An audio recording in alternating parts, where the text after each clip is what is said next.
आधी रात का समय था। अचानक ही अक्षरा को जोरदार प्यास लगती है और वो नींद में अपने बिस्तर से उठकर बैठ जाती है। जैसे ही वो अपने बालों में हाथ लगाती है, बालों का एक बड़ा सा गुच्छा उसके हाथ में आ जाता है और सर आधा खाली नजर आने लगता है। बालों का बड़ा सा गुच्छा अपने हाथ में आया देख अक्षरा दौड़ते हुए शीशे के सामने जाती है और अपना गंजा सर देखकर जोर जोर से चिल्लाने लगती है। तभी उसकी नींद खुल जाती है और वो चौंक कर उठकर बैठ जाती है। हे भगवान, ये कैसा डरावना सपना था। सुबह के 4 बज रहे हैं और कहते हैं कि 4 बजे का सपना सच हो जाता है। सर पर 4 ही बाल बचे हैं। अगर इसी तरह से कुछ दिन और मेरे बाल झड़ते रहे तो वो दिन दूर नहीं जब मेरे सर पर चमकता हुआ टकला ही बचेगा। हे भगवान, बिन बालों के कैसे दुनिया को मुंह दिखाऊंगी मैं। सुबह 4 बजे का सपना आने के बाद तो जैसे अक्षरा की नींद ही उड़ गई थी। आने वाले कई दिन वो बेचारी इंटरनेट पर बालों को फिर से उगाने और बालों को गिरने से रोकने के देसी उपाय देखने में ही बिता देती है। 2 महीने के बाद हजारों रुपए के प्रोडक्ट इस्तेमाल करके देख लिए, लेकिन सर के बालों ने तो जैसे झड़ने की कसम खा ली है। बड़ी बड़ी कंपनियों के बड़े बड़े दावे, सबके सब खोखले। समझ में नहीं आ रहा, करूं तो क्या करूं। अक्षरा कमरे में अकेले बैठी अपना सर ढूंढ रही थी कि तभी उसकी सहेली का फोन आता है। अरे अक्षरा, कैसी है तू? आजकल फोन भी नहीं करती। अरे अब क्या बताऊं यार तुझे, एक तो वैसे ही घर में इतना काम है, ऊपर से मेरे सर के बाल इतनी तेजी से झड़ रहे हैं कि कुछ दिनों में तुम लोग मुझे अक्षरा शर्मा नहीं, अक्षरा टकली के नाम से पहचानोगे। अरे कैसी बात कर रही है तू? अगर बाल झड़ रहे हैं तो कुछ कर ना। ऐसे हाथ पर हाथ रखकर टकली होने का इंतजार क्यों कर रही है? तुझे ऐसा लग रहा है कि मैंने कुछ किया नहीं होगा? अरे यार, अब तुझे क्या क्या बताऊं कि मैंने झड़ते हुए बालों को रोकने के लिए क्या कुछ नहीं किया। महंगे से महंगे प्रोडक्ट लगा लिए लेकिन कोई फर्क ही नहीं हो रहा। मेरे बाल और दुगनी तेजी से झड़ने शुरू हो गए। अब तू ही बता दे कि टकले होने का इंतजार ना करूं तो और क्या करूं। मेरी प्यारी सहेली, जितना इन महंगे महंगे प्रोडक्ट्स के पीछे भागेगी ना, उतना ही बालों का सत्यानाश होगा। तो एक बार ना पैटर्न नोट करना। जितनी भी आयुर्वेदिक दवाइयां, मेडिसिन और पुराने बड़े बड़े लोग मिलेंगे ना तुझे, वो सब तुझे बालों के लिए आंवला इस्तेमाल करने की सलाह देंगे। तो सारे प्रोडक्ट्स को छोड़ और अपने बालों के लिए आंवला इस्तेमाल करना शुरू कर दे। फिर देखना तू आंवले का कमाल। तेरे बाल इतने अच्छे हो जाएंगे कि तू याद करेगी तुझे किसी ने तेरे झड़ते बालों को रोकने के लिए क्या सजेशन दिया था। क्या बात कर रही है तू? तेरे कहने का मतलब यह है कि जो काम महंगे महंगे शैम्पू, तेल और कंडीशनर नहीं कर पाए, वो ये तेरा आंवला कर दिखाएगा। अरे हाथ कंगन को आरसी क्या और पढ़े लिखे को फारसी क्या। तू जाकर गूगल से पूछ लेना। मेरी बातों पर तुझे यकीन नहीं है ना, तो गूगल से पूछ। अगर गूगल की बातों पर यकीन हो तो इस्तेमाल कर लेना। सहेली ने तो सलाह देकर फोन रख दिया था, लेकिन अब अक्षरा के मन में हलचल पैदा हो गई थी। अक्षरा उसी दिन आंवला के गुण और लाभों के बारे में गूगल पर सर्च करती है तो उसे आंवला के चमत्कारी गुणों के बारे में पता चलता है। बड़ी अनाड़ी निकली मैं तो। मुझे पता ही नहीं था कि सिर्फ आंवला इस्तेमाल करने से मेरी प्रॉब्लम्स का सोल्यूशन हो सकता है। उसी दिन अक्षरा बाजार जाती है और 1 किलो आंवला खरीद कर ले आती है। उसके साथ ही वो अपना पुराना तेल भी उठाकर कचरे के डब्बे में फेंक देती है और बालों में लगाने के लिए अच्छी कंपनी का आंवला तेल भी मंगा लेती है। अरे बहू, ये क्या 1 किलो आंवला क्या करेगी इतने आंवलों का? मम्मी जी, आपको पता है ना मेरे कितने बाल झड़ रहे हैं, और जितना मैं बालों की टेंशन ले रही हूँ ना, बालों के झड़ने की स्पीड उतनी ही तेज होती जा रही है। आप ही बताओ मैं करूँ तो क्या करूँ। इसलिए मैंने अब सोच लिया है कि मैं कोई भी शैम्पू, तेल, कंडीशनर इस्तेमाल नहीं करूंगी। अब से मैं सिर्फ और सिर्फ नेचुरल तरीकों से अपने बालों को गिरना रोकूंगी। और उसके लिए सबसे पहले और सबसे इंपॉर्टेंट चीज है आंवला। अब आंवला ही मेरी नैया पार लगाएगा। तब से बालों में आंवले का तेल लगेगा और अचार, मुरब्बा सब कुछ आंवले का ही बनेगा, ताकि मेरे साथ साथ घर में बाकी लोगों के बाल भी मजबूत हो जाए। और आपको एक खास बात बताऊं, आंवला सिर्फ बालों के लिए फायदेमंद नहीं होता, इसके और भी बहुत सारे हेल्थ बेनिफिट्स हैं। पेट से लेकर स्किन, सारी तरह की बीमारियों को ठीक करता है ये आंवला। इसीलिए घर वालों की सेहत का ख्याल रखते हुए मैंने सोच लिया है कि अब से मैं आंवले का अपने भोजन में ज्यादा से ज्यादा इस्तेमाल करूंगी, क्योंकि किसी समझदार आदमी ने कहा है कि संतरा को मुंह पर लगाने से ज्यादा उसको खाने से बेनिफिट्स मिलते हैं। आंवला आंवला चिल्लाने से कुछ नहीं होता। आंवले का एक टुकड़ा मुंह में रख के देख, तेरी अकल ठिकाने ना आ जाए तो कहना आंवला खाना कोई मजाक है क्या। फिलहाल तो बहू अक्षरा बड़े ही जोश में थी, इसलिए बहुत जल्दी ही आंवले का अचार, आंवले का मुरब्बा वगैरह बनाकर तैयार कर लेती है और बालों में आंवले का तेल लगाना शुरू कर देती है 2 सप्ताह के बाद। नैतिक, देख रहे हो आप, आंवले ने चमत्कार कर दिया और जो काम हजारों रुपए के प्रोडक्ट्स नहीं कर पाए वो मेरे 2 किलो आंवलों ने कर दिखाया। आप देख लो, मेरे बालों का झड़ना कम हो गया है और स्किन कितनी अच्छी हो गई है ना। इसका मतलब अब ये जो आंवले का अचार और मुरब्बा खिलाने का टॉर्चर था वो बंद हो जाएगा। आहा, ये तो तुमने बहुत अच्छी खबर सुनाई। नैतिक, जिसे तुम टॉर्चर समझ रहे हो ना, वो कोई टॉर्चर नहीं है। उसी की बदौलत मेरे सर के बाल झड़ना कम हुए और जिस चीज से मुझे ज्यादा फायदा मिल रहा है उसे मैं ऐसे ही छोड़ दूं? अरे कुछ तो लॉजिक लगाया करो। बल्कि अब तो मैं और भी ज्यादा आंवले का इस्तेमाल करने वाली हूँ। मैंने सोच लिया है कि हफ्ते में 1 दिन आंवले की सब्जी बनाया करूंगी। जितना ज्यादा आंवला कंज्यूम करेंगे ना हम लोग, उतनी ही हेल्दी रहेंगे। मुझे समझ में आ गया है कि ये सब जो बाल वाल झड़ने लगे हैं ना, वो सब हमारी डाइट के इश्यूज है। हम लोग अपनी डाइट ठीक कर लेंगे तो ये प्रॉब्लम्स अपने आप ठीक हो जाएंगी और फिर हमें महंगे महंगे प्रोडक्ट्स में पैसे वेस्ट करने की जरूरत भी नहीं पड़ेगी। तुम्हारी बात मैं समझ रहा हूँ अक्षरा, लेकिन ये जो प्रॉब्लम का सोल्यूशन तुमने बताया है ना, वो मेरे गले से नीचे नहीं उतर रहा। अब तुम ये बताओ कि अगर एक आदमी की डाइट में आयरन की कमी हो जाएगी तो क्या वो लोहे के सलिए खाना शुरू कर देगा? अरे ये कौन सा बेतुका सा लॉजिक हुआ? अगर आंवला से तुम्हारे बालों को फायदा मिल रहा है, इसका ये मतलब नहीं कि तुम रोज 2 किलो आंवला खाओगी और वो खाने के बाद 4 दिन में तुम्हारे बाल घुटने तक लंबे हो जाएंगे। अरे हीलिंग में एक टाइम लगता है और उससे पहले कुछ नहीं हो सकता। इसलिए बहुत ज्यादा हद बढ़ाने की जरूरत नहीं है। जो चल रहा है वैसे चलने दो।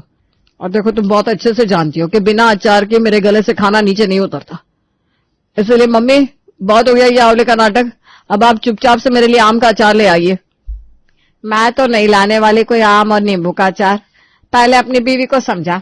इतना बढ़िया अपने हाथ से आम का अचार डाला था मैंने, पर इसके सर पर तो ऐसा आंवला खाने का फितूर सवार हुआ कि खुद तो खा रही है पर जबरदस्ती पूरे परिवार को भी खिला रही है।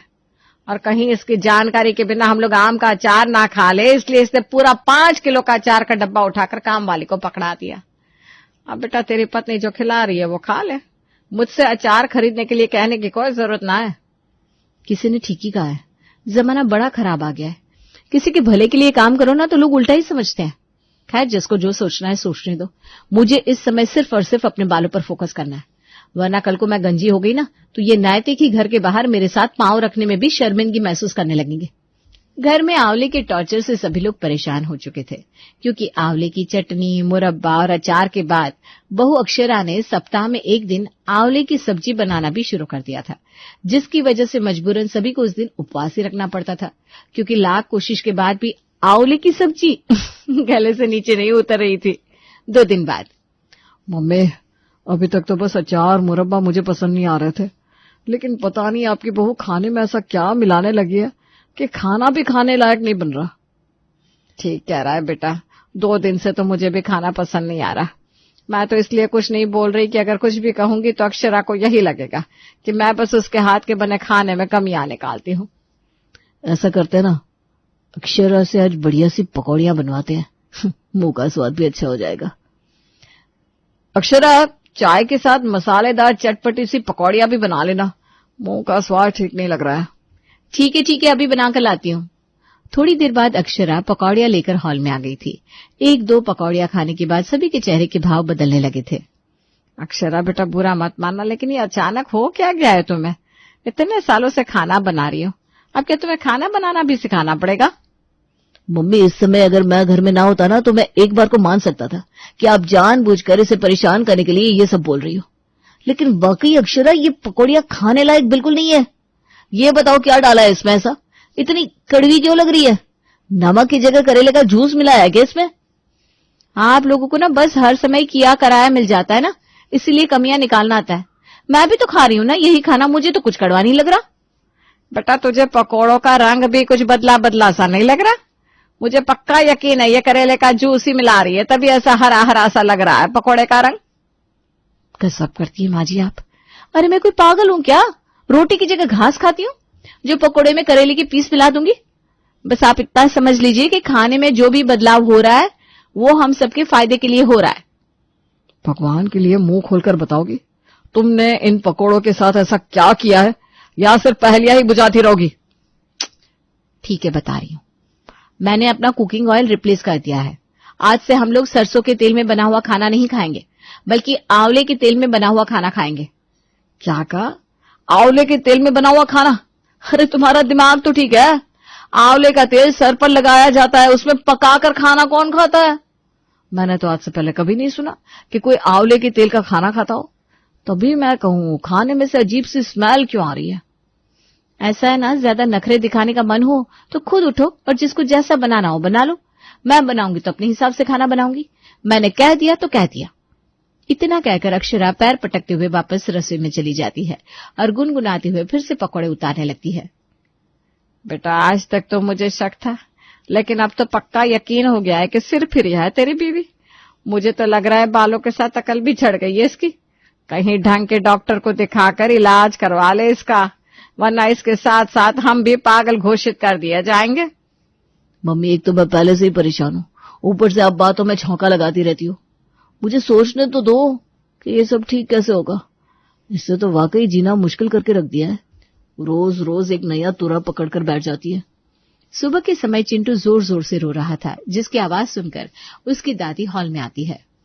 क्या हुआ चिंटू बेटा? दादी देखो ना, मम्मी सुबह सुबह मेरे सर में आंवले का तेल ठोक रही है। रोज मुझे आंवले का तेल लगाकर चंपू बनाकर स्कूल भेज देती है। और आपको पता है मेरे बालों में से इतनी तेज स्मेल आती है, क्लास का कोई बच्चा मेरे पास नहीं बैठता। कल तो टीचर मुझे बोल रही थी इतना सारा तेल बालों में लगाकर स्कूल मत आया करो, पूरी क्लास में बदबू आती है। अरे बहू ठीक ही तो कह रहा है बच्चा, इतने बड़े अंग्रेजी मीडियम के स्कूल में पढ़ता है और तू उसे आंवले का तेल ठोक कर चंपू बनाकर स्कूल भेज रही है। तुझे तेल लगाना है तो रात में लगाया कर उसके सर में और सुबह नहला दिया कर। अब तेरे जैसी पढ़ी लिखी लड़कियों को भी ये सब समझाना पड़ेगा क्या? माँ जी मैं जो कर रही हूँ ना आप सबकी भलाई के लिए कर रही हूँ। आपको पता भी है जब बचपन से ही बाल मजबूत रहेंगे तो आगे चलकर बाल झड़ने की समस्या नहीं आएगी। अरे बहू तेरे आगे तो वही वाली बात हो गई कि भैंस के आगे बीन बजाने से कोई फायदा नहीं होता। तुझे इस समय किसी की कोई भी बात समझ में ही नहीं आ रही। आंवले का फितूर सवार हो गया तेरे सर पर। अगले दिन दोपहर के लगभग 11 बजे थे, तभी अक्षरा की सास के पास पड़ोस की एक महिला मिलने के लिए आती है। अरे निर्मला बहन बैठिए बैठिए, कैसी हैं आप? बस कृपा है ऊपर वाले की, हाथ पैर चल रहे हैं। आप सुनाइए, आप कैसी हैं? अरे बस बहन जी हम भी ठीक है। रुकिए बहू से कहकर आपके लिए चाय बनवाते हैं। बहू 2 कप चाय बना दो जरा। सिर्फ चाय क्यों माँ जी, थोड़ी सी चिप्स भी छान देती हूँ ना मौसी जी के लिए। अरे कोई जरूरत नहीं है, तो नमकीन बिस्किट ले आ, वही बहुत है। अरे बहन अब बहू का मन है तो छान लेने दो ना, क्या परेशानी है। हम तो चिप्स पापड़ भी खा लेंगे, ऐसा कोई जरूरी नहीं कि नमकीन बिस्किट खाकर ही नाश्ता होता है। ठीक है माँ जी, मैं अभी चाय नाश्ता लेकर आती हूँ। एक बात बताओ बहन जी, ये आपके घर में से कुछ अजीब सी महक आ रही है। किस चीज की महक है ये? मतलब बदबू है ये। बैठना मुश्किल हो गया है आपके कमरे में, बुरा मत मानिएगा। अरे वो बच्चे हैं ना आजकल रूम फ्रेशनर लगा देते हैं, उसी की महक है। हमें भी पसंद नहीं है लेकिन क्या करें, आजकल के बच्चों की चॉइस हम लोगों से थोड़ी अलग होती है। ये किस तरह का रूम फ्रेशनर है? रूम फ्रेशनर से तो अच्छी महक आती है। ये तो ऐसा लग रहा है जैसे किसी ने आंवले का एक डब्बा भर के तेल उड़ेल दिया हो। सच्ची में बहुत तेज महक है।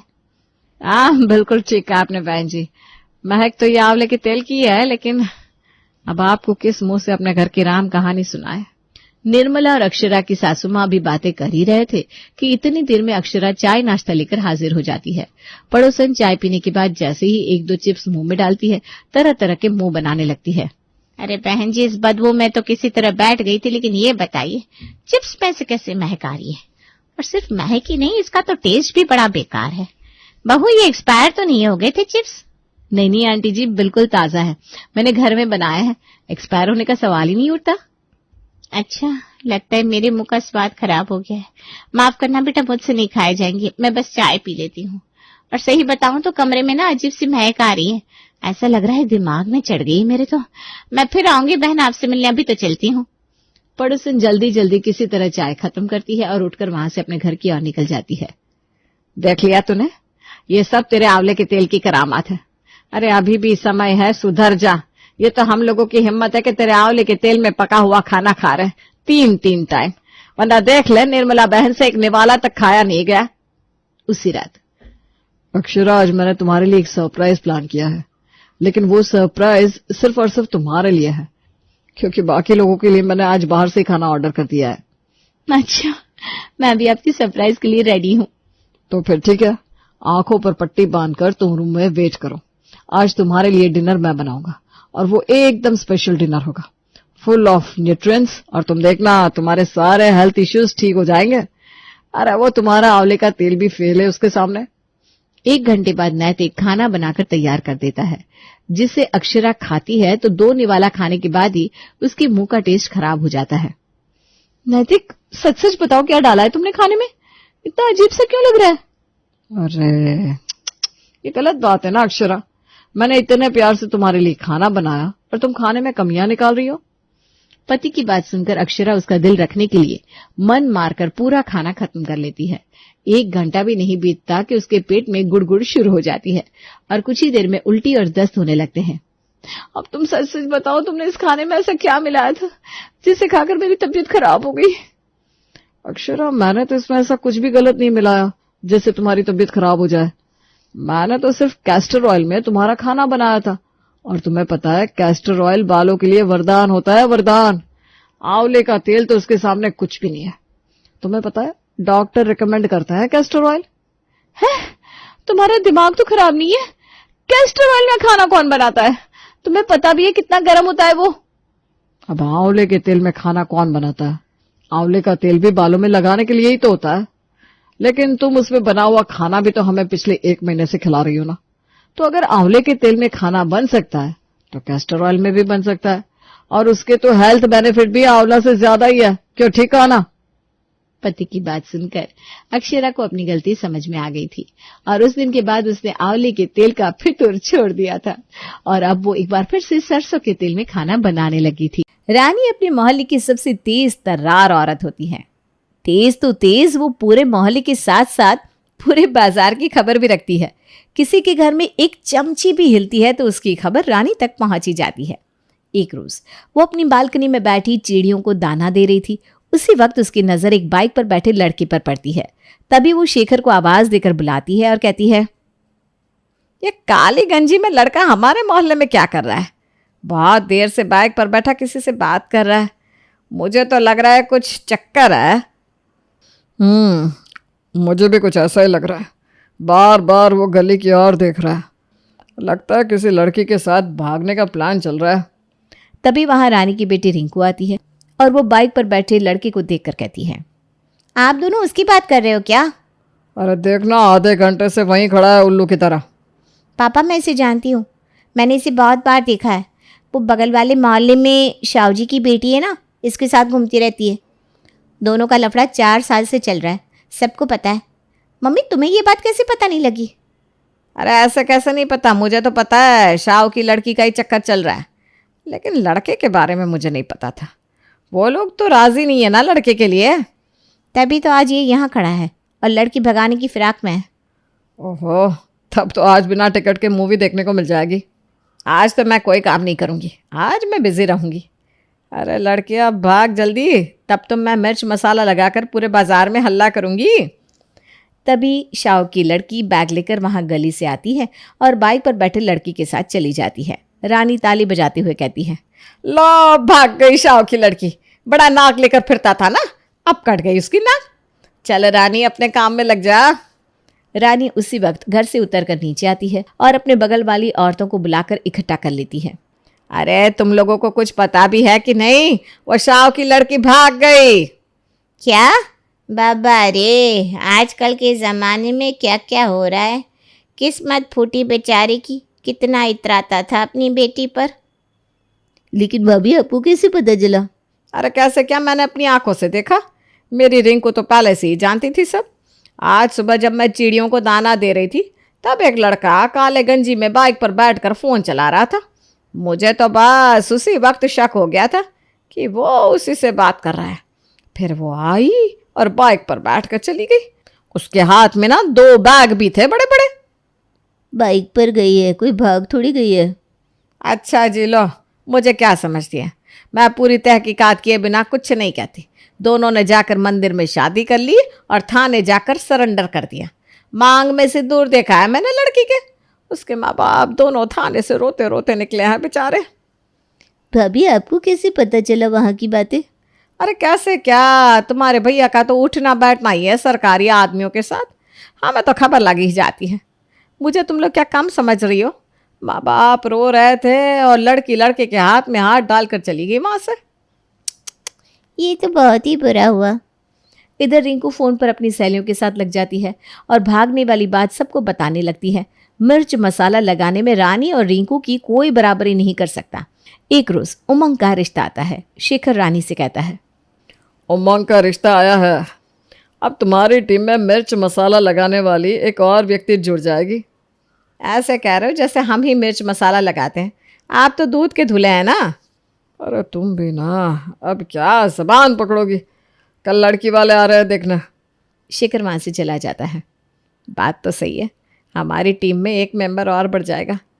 बस भगवान, लड़की भी हमारी तरह मिर्ची मसाले वाली निकले, फीकी चाय नहीं। अगले दिन उमंग का रिश्ता लेकर अंजलि के घर वाले आते हैं। रिश्ता तय हो जाता है और शादी होकर अंजलि अपने ससुराल चली जाती है। आती ही अंजलि अपनी कला दिखा देती है और रिंकू से कहती है, दीदी क्या लग रही थी आप पूरी शादी में। मुझे तो एक बार के लिए लगा कि मैं दुल्हन हूँ या आप। सबकी नजरें ना आपके ऊपर ही थी, पर तब मैंने देखा कि एक लड़की की नजरें आपके ऊपर से हट ही नहीं रही थी। मैंने तो सुना है कि वो जादू टोना भी करती हैं, इसीलिए ना सबसे पहले मम्मी जी मेरी नहीं दीदी की नज़र उतारिए। रिंकू और रानी एक दूसरे को देखने लगती है और धीरे से कहती है, मम्मी ये तो जैसे हमने सोचा था उससे भी तेज है। भगवान बस इसी तरह अपने सौरों के लिए भी मिर्ची मसाले लगाने वाली लड़की मिल जाए। हाँ बस फिर मेरा परिवार पूरा हो जाएगा। रानी रिंकू और अंजलि की नज़र उतारती है। फिर अंजलि अपने कमरे में चली जाती है। कमरे में जाकर अंजलि उमंग से कहती है, हमारे कमरे में एक एसी तक नहीं है, इतना दहेज लेने के बाद भी तुम एसी नहीं लगवा सकती थी क्या। अरे यार अभी कौन सी गर्मी है जो तुम्हें एसी चाहिए, अगले साल लगवा दूंगा। बात एसी की नहीं है, बात इज्जत की है। मेरी सहेलियां ठीक ही कह रही थी कि लड़का सही नहीं है, इतना दहेज लेकर तो मुझे और भी अच्छा लड़का मिल जाता। मेरी मौसी ने तो कहा भी था घर अंदर से मजबूत नहीं है, उनकी नजरें बहुत तेज है। अच्छा, और क्या क्या कहा तुम्हारी मौसी ने। यही कि इतने पैसों में तो मुझे कोई पैसे वाला लड़का मिल जाता, एक तो लड़का सावला ऊपर से खोखला। उमंग को बहुत तेज गुस्सा आ जाता है और अंजलि मन ही मन खुश होकर खुद से कहती है, मजा आ गया, क्या मिर्च मसाला लगाकर कहा तुमने, अब तो कल की कल ही एसी लग जाएगा। इधर रिंकू शेखर और रानी से कहती है, पापा दहेज तो हमें बहुत कम मिला है, देख के तो लग रहा है इसके मायके में पैसों की कमी नहीं है। अरे ठीक है ना, जो मिल गया, तेरी शादी में भी हम ज्यादा दहेज नहीं देंगे। दहेज के लिए मैं नहीं, शादी में आए लोग कह रहे थे। मैंने तो अपने पड़ोस वाले अग्रवाल अंकल को कहती सुना, वो बोल रहे थे कि उमंग में ही कोई कमी होगी जो इतने कम तिलक में मान गए शेखर जी। मेरे सौरों के लिए ऐसा कहा। अरे कमी उसके बेटे में होगी, ऐसी शादी कहीं देखी है उसने जो कुछ भी बके जा रहा है। अगले दिन सुबह पहले ही उमंग उठकर अपने दोस्त की एसी की दुकान खुलवाकर एसी लगवाता है और अंजलि से कहता है, अपनी मौसी से कह देना मुझसे अच्छा और पैसे वाला लड़का तुम्हें कभी नहीं मिलता। दहेज तुम लोगों ने दिया ही कितना है, एसी की तस्वीर अपनी मौसी को भेज देना। अरे ठीक है ना, एसी है कोई तोप नहीं, आजकल तो गरीब के घर में भी एसी होता है। उमंग वहां से चला जाता है। तुम्हारे मिर्च मसाला लगाने की कला से घर में एसी तो लगा अंजलि महारानी। अंजलि रानी के पैर छूती है। मम्मी जी, मेरी मम्मी ने सबके लिए कपड़े भेजे हैं, मैं अभी सबको दे देती हूँ। हाँ हाँ दे दे बहू। अंजलि कपड़े की अटैची खोलती है और कहती है, सबसे महंगी दुकान से मेरी मम्मी ने कपड़े लिए हैं मम्मी जी, ये आपकी साड़ी और दीदी आपके लिए सूट पूरे 5,000 का है। भाभी ये 5,000 का लग तो नहीं रहा, वैसे मुझे ना ये पसंद नहीं है, आप ही रख लो, मैं तो आपकी कोई साड़ी में से देख लूँगी। मेरी साड़ी में से? वो तो मैंने सब अपने लिए पसंद की है ना। ठीक है, अगर आपको पसंद हो तो उसी में से ले लीजिएगा, और क्या। अंजलि सबके कपड़े रानी को देती है और रसोई में चली जाती है। इधर रिंकू अंजलि पर चिढ़ जाती है। भाभी ये घर मेरा है और यहाँ मेरी चलती है, मुझसे बनाकर चलना होगा आपको। अंजलि खाना तो बहुत अच्छा बनाती है, सब खाकर खुश हो जाते हैं और उसकी बहुत तारीफ करते हैं। खा पीकर जब शेखर अपने घर से दुकान जाने को निकलता है तब वो देखता है कि अग्रवाल वहीं खड़ा है। वो जाकर उससे भिड़ जाता है। मेरे बेटे में कमी बताता है? अरे कमी तेरे बेटे में है, तेरे बेटे में क्या तेरे पूरे खानदान में है। अरे क्या पीकर आए हो क्या? हाँ, कुछ भी बके जा रहे हो, चलो जाओ यहाँ से। क्या कहा? क्या बोला तू? शेखर अग्रवाल का गला पकड़ लेता है और दोनों में जोरों की मारपीट हो जाती है। सब मिलकर उन्हें छुड़ाते हैं और दोनों कट्टर दुश्मन बन जाते हैं। शाम को रिंकी अंजलि के कमरे में उसकी साड़ी देखने चली जाती है। देख लो दीदी। भाभी मुझे ना ये रेड वाली पसंद है। दीदी ये साड़ी को छोड़कर जो भी आपको पसंद है आप ले लो। ये मेरी नानी ने मेरे लिए खरीद कर रखी थी और वो अब इस दुनिया में नहीं रही। चाहिए तो मुझे यही साड़ी, नहीं तो मैं कुछ नहीं लूँगी। रिंकू कमरे से चली जाती है। रात को रिंकू रानी के कमरे में जाकर उससे कहती है, मम्मी भाभी पर लगाम कस लो, वरना पता चलेगा कि तुम नौकरानी और वो महारानी बनकर बैठ गई है घर की। अरे ऐसा क्यों बोल रही है तू? ऐसा क्या, सही तो कह रही हूँ। एक साड़ी उनसे नहीं दी गई। शादी में ननद के कपड़े आते हैं, वो भी उसकी पसंद के। मैंने साड़ी पसंद की तो भाभी ने मुझसे पता है क्या कहा? क्या कहा? कहा कि ऐसी साड़ी तुमने देखी है कभी? इतनी महंगी है, मैं नहीं देने वाली, खुद खरीद लो अपने पैसों से। तुम लोगों की हैसियत भी है क्या ऐसी साड़ी लेने की? क्या? ऐसा कहा बहू ने? अभी खबर लेती हूँ उसकी।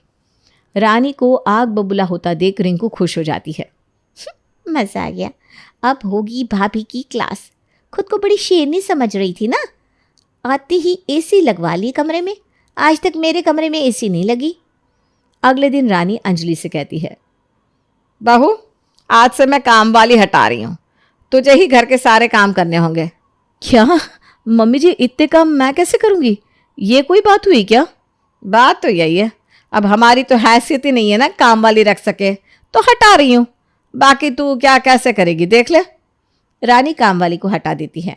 अंजलि अकेले पूरे घर का काम करती है और एक ही दिन में वो थक कर चूर हो जाती है। रात में उमंग से कहती है, तुम्हारी माँ ने काम वाली हटा दी, मैं क्या कोई काम वाली हूँ जो मुझे इस तरह खटा रहे? ये सब तुम और मम्मी जानो, मुझे कुछ नहीं पता। ठीक है, अब मैं ही देख लूंगी, फिर कुछ कहना मत मुझसे। अगले दिन अंजलि पग फेरे के लिए मायके जाती है और वापस नहीं आती। इधर रानी कहती है, अरे रहने दो, मायके में कितने दिन रहेगी? 1 महीना, उससे ज्यादा क्या? हाँ, वापस तो उसे यहीं आना है। सोच रही है हम उसके तेवर से डर जाएंगे। दिन बीतने लगते हैं और इसी तरह 15 दिन बीत जाते हैं। एक रोज रिंकू सौरभ को फोन पर बात करते सुन लेती है। क्या बच्चियों, किससे बातें हो रही है? मेरी होने वाली भाभी से ना? अरे रिंकू देख, अभी किसी से मत कहना कुछ। क्यों ना कहूँ, मैं तो जा रही हूँ बताने। तुम्हारी शादी होगी तो मुझे भी तो बहुत कुछ मिलेगा। अरे रुक तू। पर वो तो भागती हुई हॉल में जाती है और सबके सामने कहती है, सौरभ को एक लड़की पसंद है, चुपके चुपके उससे बात करता है। मम्मी इसकी ना शादी करवा दो, वरना कहीं ये भी शाव की लड़की की तरफ भाग गया तो क्या होगा? अरे ऐसा कैसे भाग जाएगा? उसे जिससे शादी करनी है करने दो। मेरे लिए अरेंज मैरिज वाली लड़की लाए थे ना, जो आते ही मायके जाकर बैठ गई। अरे हमने कौन सा मना किया है? सौरभ, लड़की के माँ बाप से मेरी बात करवाओ, अगले महीने ही तेरी शादी करवा देता हूँ। सौरभ शिवानी के घर वालों से शेखर की बात करवाता है। शेखर दोनों का रिश्ता तय कर देता है। उधर अंजलि को सौरभ की शादी की खबर लगती है और उसकी माँ कहती है, बेटा अब तो तेरी देवरानी आ जाएगी, तुझे काम नहीं करना पड़ेगा, अब अपने ससुराल चली जा बेटा। हाँ मम्मी जाऊंगी ही, लेकिन शादी के ठीक 15 दिन पहले, जब मम्मी जी खाना बनाने वाली रख लेगी। सौरव और शिवानी की शादी के ठीक 15 दिन पहले अंजलि अपने ससुराल वापस आ जाती है। अचानक से अंजलि को देखकर सबके मुंह बन जाते हैं। रिंकू ताना देते हुए कहती है, लाड की बुद्धू घर को आए। दीदी दहेज देकर शादी की है, अब इस घर पर मेरा भी हक है। अंजलि अपने कमरे में चली जाती है। रिंकू सबसे कहती है, भैया देख लिया महारानी के तेवर, पता नहीं कब तक चलने देगी ये मम्मी की। इसकी अकल तो शिवानी ही ठिकाने लगा देगी। अंजलि आराम से रहने लगती है। देखते ही देखते शिवानी और सौरव की शादी का दिन आ जाता है और दोनों की शादी बहुत अच्छे से हो जाती है। शिवानी बहुत सारा दहेज साथ में लेकर आती है। ये देखकर रानी की आंखें फट जाती है। छोटी बहू, तुम जाकर आराम करो, थक गई होगी ना? जी मम्मी जी, लेकिन सबके लिए गिफ्ट लाई हूँ, वो दे दूँ पहले? हाँ दे दे बेटा। शिवानी सबको महंगे महंगे गिफ्ट देती है और अंजलि के लिए सबसे सुंदर साड़ी लाती है। भाभी ये आपके लिए, कैसी लगी आपको? अरे छुट्टी बहुत सुंदर है। देख, यहाँ हम दोनों जिठानी देवरानी नहीं, बहनें हैं, यही समझकर हम साथ रहेंगे। जी भाभी।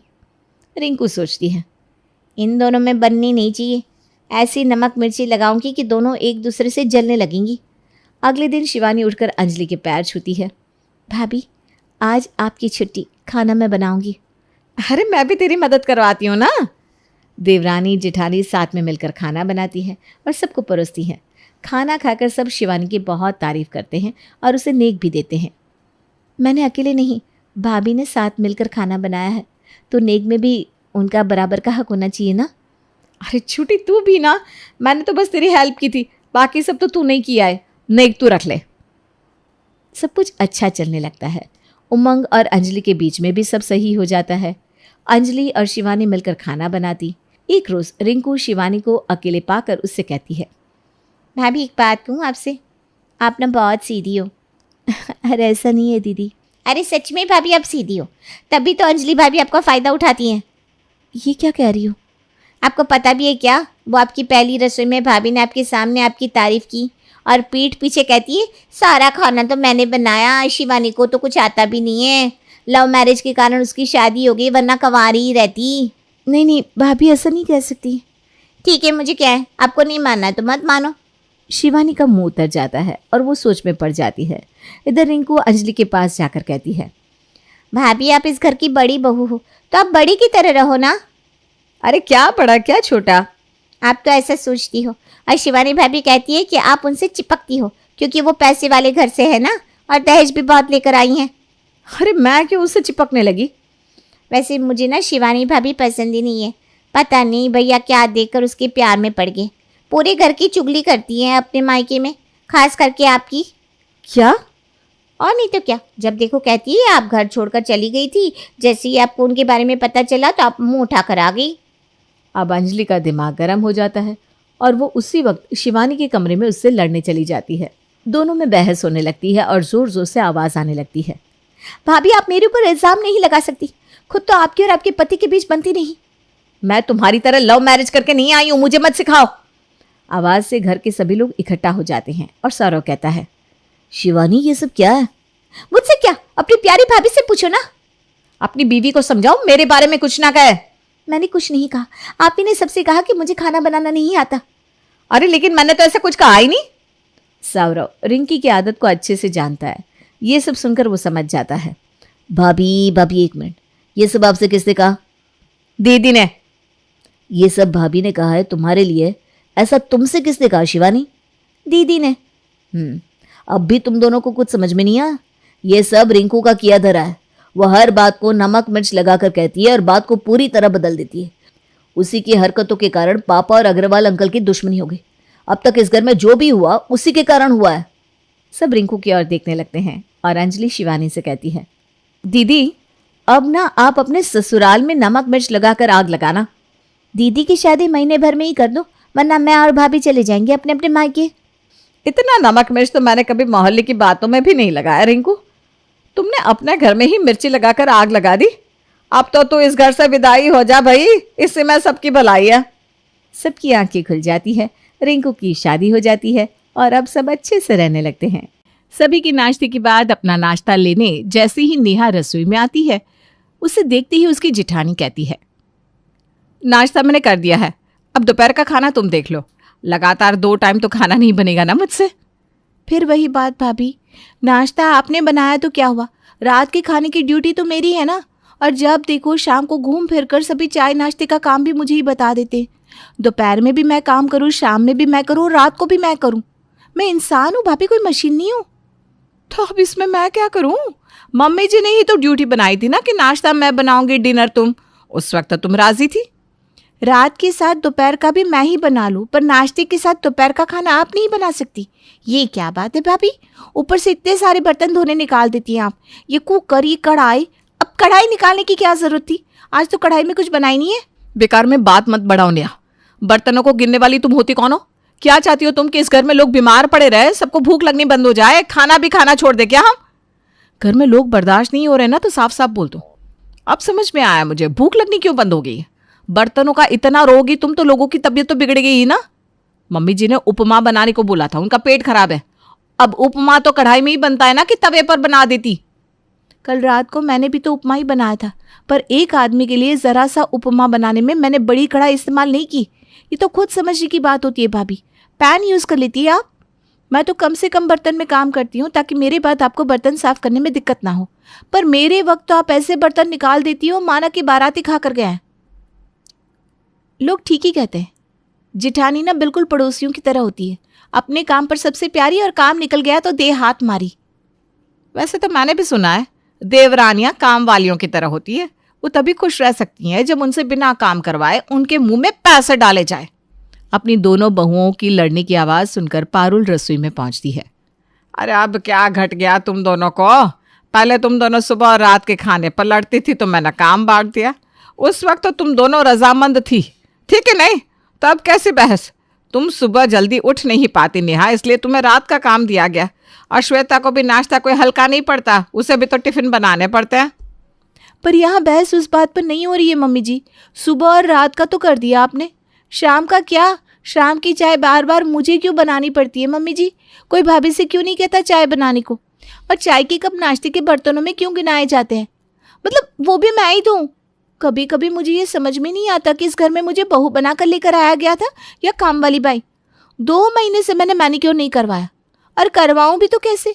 रात को मैनिक्योर करवा कर आती हूँ, सुबह इतने सारे बर्तन मेरी छाती पर रख दिए जाते हैं। बोलने में तो मैं भी बहुत कुछ बोल सकती हूँ नेहा। रात में भी कोई भी मेहमान आ जाता है तो उनके झूठे बर्तन कौन धोता है? मैं ही ना। निकल गया ना सच जबान से। रात को तो आए दिन मेहमान भी आ जाते हैं, उनका खाना बनाती हूँ ना मैं, पर क्या एक शब्द कहती हूँ? नहीं ना। क्यों? क्योंकि रात की ड्यूटी ली थी मैंने। पर ये क्या बात हुई कि हर शाम चाय की ड्यूटी मुझ पर डाल दी जा रही है? हे भगवान, मैं मर क्यों नहीं जाती? तुम दोनों मिलकर खा जाओ मुझे। एक चाय पर रो रही है। अरे रहने दो, शाम की चाय मैं ही बना दिया करूंगी, बस कोई तुझसे चाय बनाने को नहीं बोलेगा नेहा। हो गया अब? पर दोपहर का मम्मी जी? अरे बांट कर काम करो दोनों, मिल बांट कर खाना बनाओ, फिर मिल बांट कर बर्तन धो देना। ये कहकर पारुल रसोई से बाहर आ जाती है, पर वो कहाँ जानती थी कि इतनी आसानी से ये मैटर क्लोज नहीं होने वाला। दोपहर को महेश अपने दोनों बेटों के साथ दुकान से वापस खाना खाने आता है। दोपहर को नेहा जाकर पहले ही सब्जी बनाकर वापस अपने कमरे में आ जाती है। फिर श्वेता रसोई में जाती है। सारी होशियारी करने का ठेका तो लगता है नेहा ने ही ले लिया है। सब्जी बनाकर आराम से चली गई। मेहनत तो रोटी बनाने में, कम से कम 20 से 25 रोटियां तो सेकनी पड़ेगी।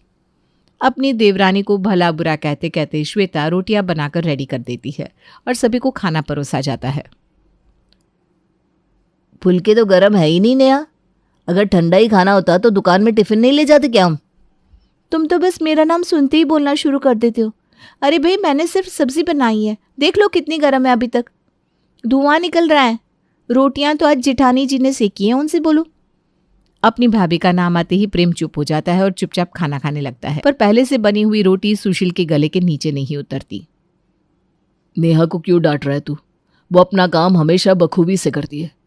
क्या बात है श्वेता जी, तबीयत ठीक नहीं है क्या आपकी? जो सेकी हुई रोटियां दे दी ठंडी ठंडी। बताइए भाभी, सभी को ऐसा क्या हुआ कि सभी की थाली में पहले से सेकी हुई रोटियां परोसी गई है? हमारे घर में तो ऐसा चलता नहीं। बस एक मैं हूँ जो बासी रोटियां खा लेती हूँ, बाकी सभी को तो तवे से उतरे हुए गर्मा गर्म फुलके खाने की आदत है। सुबह नाश्ता बनाया था ना मैंने।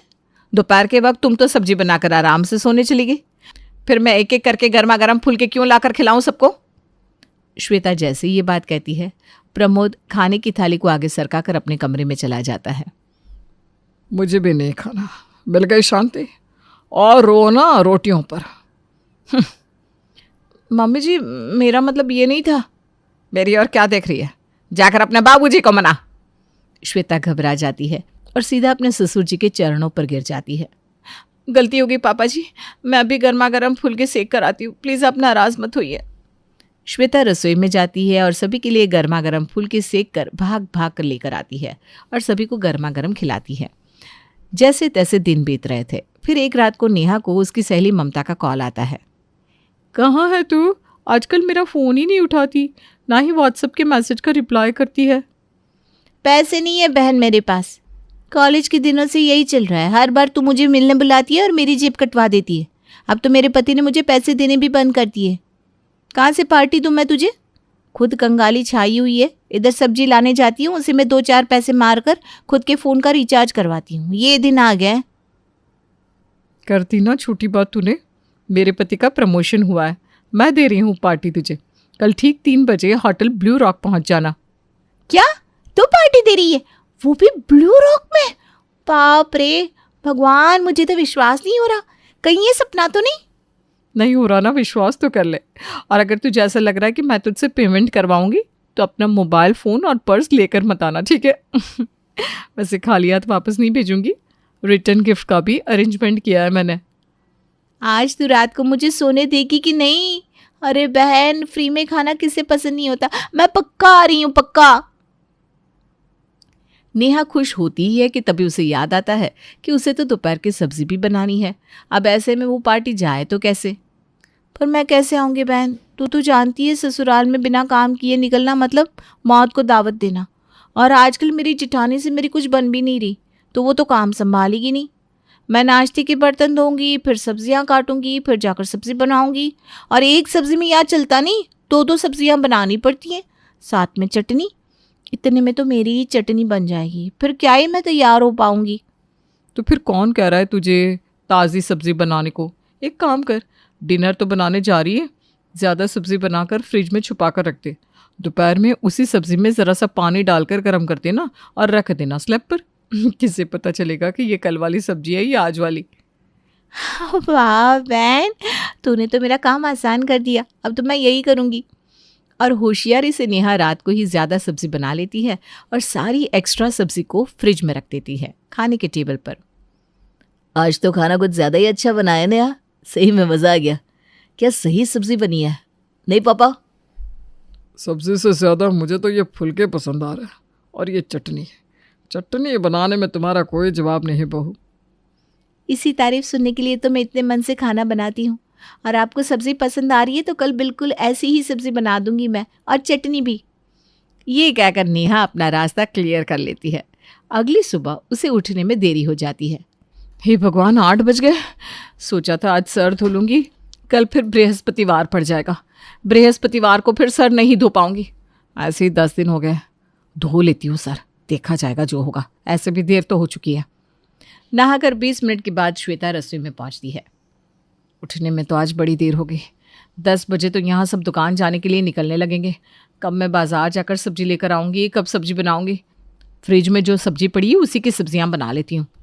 श्वेता फ्रिज खोलती है और कच्ची सब्जियों के साथ साथ उसे बनी बनाई आलू टमाटर की सब्जी और आलू गोभी की सब्जी भी मिल जाती है।